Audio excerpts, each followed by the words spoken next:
Allez, on reprend.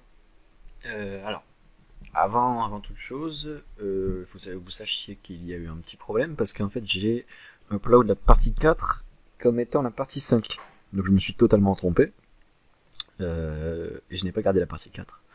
Donc je suis en train de la refaire. J'espère juste que je vais pas me répéter parce que j'ai peur de dire des choses que j'ai déjà dites dans les parties, par exemple 5 ou 3.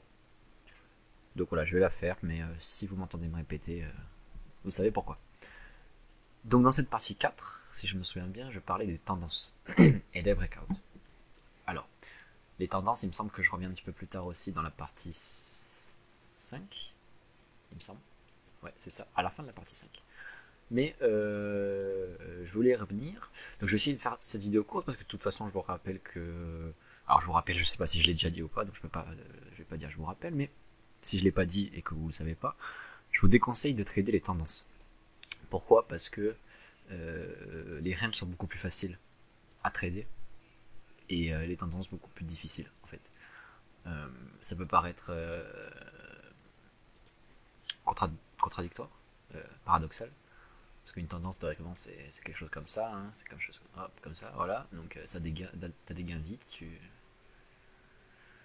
t'as des gains vite et t'as beaucoup de gains si tu connais bien. Mais le problème c'est que c'est très difficile de voir une tendance. C'est plus difficile qu'un range en tout cas. C'est plus difficile à trader qu'un range. Alors qu'un range t'auras moins de gains, mais ce sera très simple. Ce sera très simple. Quand tu as repéré la première bonne, la deuxième borne, la troisième elle est limpide. Elle est limpide.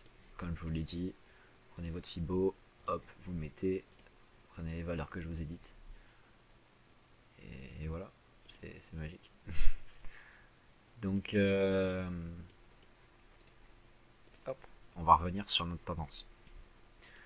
Donc comment se décompose une tendance? En fait, une tendance, il faut savoir que c'est un ensemble d'étapes, comme tout dans le trading, ce sont des patterns qui se répètent en fait. Ça se décompose en plusieurs phases. Donc je vais les écrire. La première phase, c'est la phase de range, qui suit un breakout, qui suit un pullback, suivi par une divergence, et suivi par un excès final. Donc je ne vais pas parler de ces deux étapes, divergence et excès final, parce que je vais en parler plus tard, quand je vais parler des indicateurs et du RSI. Parce que pour détecter la phase de divergence, il faut utiliser un RSI, ou un indicateur qui oscille, tout simplement. Et donc ça, je vous en parlerai dans la partie 6. Mais je vais parler de ces phases-là. Donc la phase de range, vous la connaissez. Je vous ai appris comment la détecter. Donc je vais essayer de trouver une tendance. Donc je crois qu'on avait ça là tout à l'heure. Un truc comme ça là. Il me semble. Alors, je reprends mon texte. Là. Donc je vais faire vite. Je vais faire vite parce que... Bon, je vous ai déjà dit pourquoi. Donc la phase de range. Où est-ce qu'elle est? On voit ici là qu'on a une phase de range. Alors, si je mets mon Fibo, ça devrait bien réagir. Hein.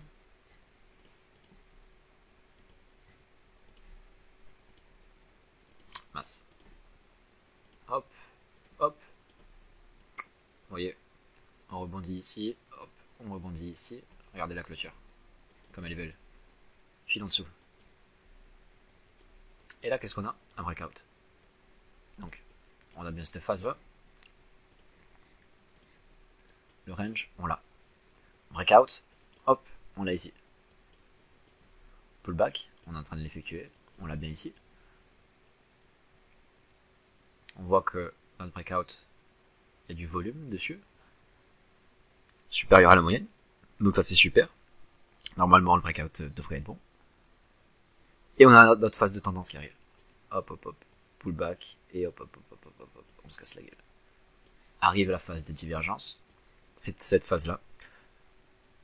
On va en parler un petit peu plus tard, comme je vous ai dit tout à l'heure. Phase de divergence et excès final.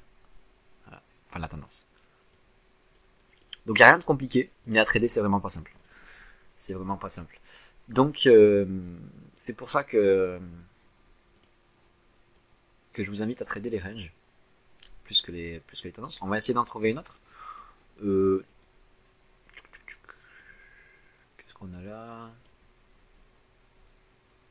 Ça c'est pas mal. Ça c'est pas mal. Ça là elle est jolie. Je pense. Donc, regardez ce qui se passe. Gna gna gna, ok. On est ici. Donc on va se mettre comme ça. Ok. Donc là on est en tendance baissière, etc. C'est l'ancienne tendance. Hop. On monte. Là on a un petit support mais il est vraiment très très faible. Très très faible. C'est surtout là le gros support, vous voyez, parce qu'on est resté pas mal de temps. On a cassé ici. On s'est arrêté. Donc il est là notre support. Et là on casse. Vous voyez comme on casse? Et on déborde. Voilà. Donc, on prend notre Fibo. On le met toujours sur le niveau de fermeture. Pas sur les mèches. Ok. Rappelez-vous. Parce que ça c'est de la liquidité stupide. C'est de l'excès, on s'en fout. Des mèches comme ça dégueulasses, on les prend pas en compte. Quand il y a des trop grandes mèches comme ça. Quand les mèches sont petites, on les prend en compte comme ici. Donc on met notre Fibo. Ici. Hop, rappelez-vous, le Fibo. Sont ces valeurs-là, 23,6, 145, 855 et 763. Ok. Donc on attend. Donc là on sait qu'on est dans un contexte de range. Rappelez-vous, contexte, c'est bon, on l'a déterminé, range. Ok. Maintenant on attend les prix. Soit on va dans la zone rouge, soit dans la zone bleue. On attend. Zone bleue. Il y a un trade à prendre. Alors peut-être, hein, parce que là, théoriquement, vous n'avez pas encore vu l'épisode sur les signaux. Mais s'il n'y avait pas la partie signal à prendre en compte, normalement il y a un trade ici. Là on peut se mettre à vendre. Ok. Et on met un stop un tout petit peu au-dessus. On met jamais un stop sur la mèche. On la met plus haut. Parce que on connaît les brokers. Enfin, alors pour les débutants, non, ils connaissent pas, mais ils vont très vite comprendre que les brokers, ils aiment bien faire des mèches comme ça, juste pour aller prendre les stop loss, pour plein de raisons techniques, et ensuite se retourner. Ok. Donc mettez jamais votre stop loss ici. Vous le mettez plus haut. Ici par exemple. Tout le temps. Voilà. Hop ici, hop, on a failli se faire stopper. Hop, on réenclenche. Et voilà, et on descend. Et là, vous voyez, ça n'a pas été breaké parce que on n'a pas breaké la mèche ici. Et ici, bon, vous allez me dire, ouais, ok, le volume il est supérieur à la moyenne, mais qu'on se le dise, le volume il est pas, ouais, allez, ça pourrait être considéré comme un petit breakout, ça aurait pu, mais ça ne l'est pas. Parce que de toute façon on n'a breaké aucun niveau technique, donc voilà, bref. On continue, hop, on a notre trade, on récupère nos gains ici. Toujours pareil, ici on arrive dans la zone rouge, on a notre écart type, notre espérance statistique. Avantage statistique, pardon. On tente un achat, on met notre take profit, on prend notre profit ici, boum, ça marche. Ici on peut revendre, on achète ici, ça marche. Ping pong, ok, ici, là faut faire attention. Regardez ce qui s'est passé ici, on a tenté de break. Boum, fake out, on ravale. Vous voyez qu'on n'a pas clôturé, on n'a pas eu une grosse bougie, la clôture ne s'est pas faite ici. On a ravalé instantanément. Fake out, c'est-à-dire que les vendeurs ont pris la main, ils ont dit non, ça passera pas. Désolé les acheteurs, c'est pas un breakout. Hop, on essaye de revenir, ça marche pas. On invalide, on casse les plus bas ici, et hop, normalement, on devrait retourner en bas. Alors je sais pas ce qui se passe après, voilà, on y retourne presque. Donc là, il y avait une vente possible, normalement on la prend ici, la vente. Et on met le stop ici. Donc là, soit on se fait stopper parce qu'on a mis un ordre limite directement, c'est-à-dire que vous avez mis un ordre sur le carnet d'ordre, vous avez dit si le cours atteint 136$, je lâche mon stop. Moi, je le fais plus dans les cryptos, moi j'attends qu'on clôture. Donc je mets des plus petites positions, hein, parce que si jamais le cours atteint ici, qui clôture ici, je me serais fait enfiler, alors que j'avais prévu de mettre mon stop ici. Mais au moins, vu que j'attends la clôture, quand ça fait ce genre de truc, et croyez-moi, sur les cryptos, il y a que de ça, on n'est pas sur les actions, c'est pas un marché régulier. Donc les brokers, enfin les market makers, on n'a rien à foutre. Donc voilà pourquoi je mets pas de stop limite, je fais que des stop market. Alors ça dépend les contextes évidemment. Quand c'est des petits ranges comme ça, je mets pas de stop. Après, quand c'est du swing trading, etc. sur plusieurs jours et tout, ouais, je mets des stops parce que généralement les stops sont larges. Donc pour qu'on aille les chercher, c'est que Si on vient les chercher, c'est que vraiment je me serais trompé dans mon scénario. Bref. Et là, qu'est-ce qu'on a? On break. Là, on commence à breaker. Là, on n'a pas encore breaké. On essaye de breaker. Boum.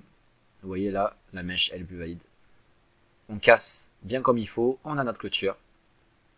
Donc on continue le breakout. Et on a notre pullback qui s'effectue ici. Donc là, il y a un achat possible. Et on voit qu'on fait un plus gros pullback. Ici, en fait, c'est sur une unité de temps supérieure.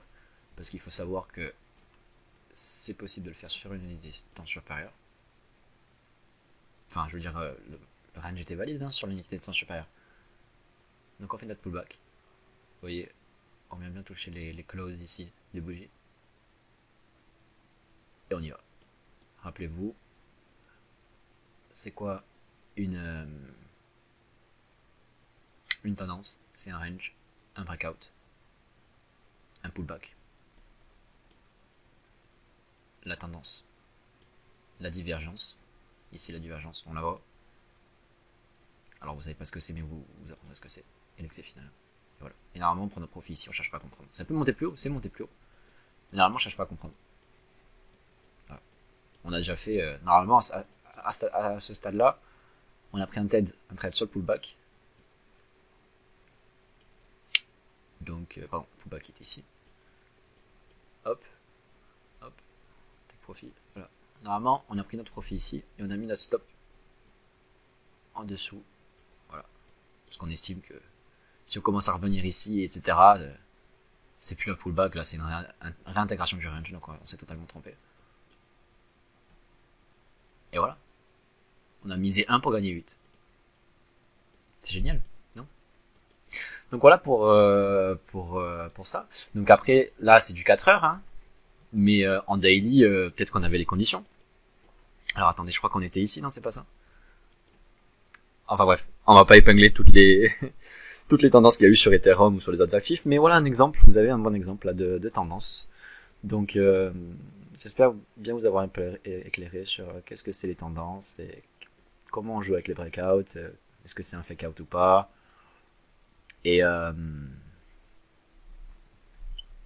voilà, donc ça marche pour les tendances haussières, mais pour les tendances baissières aussi évidemment, c'est exactement le même principe. Allez, du coup on se retrouve pour la prochaine partie, et moi je vais préparer de ce pas la partie numéro 7 il me semble. Allez.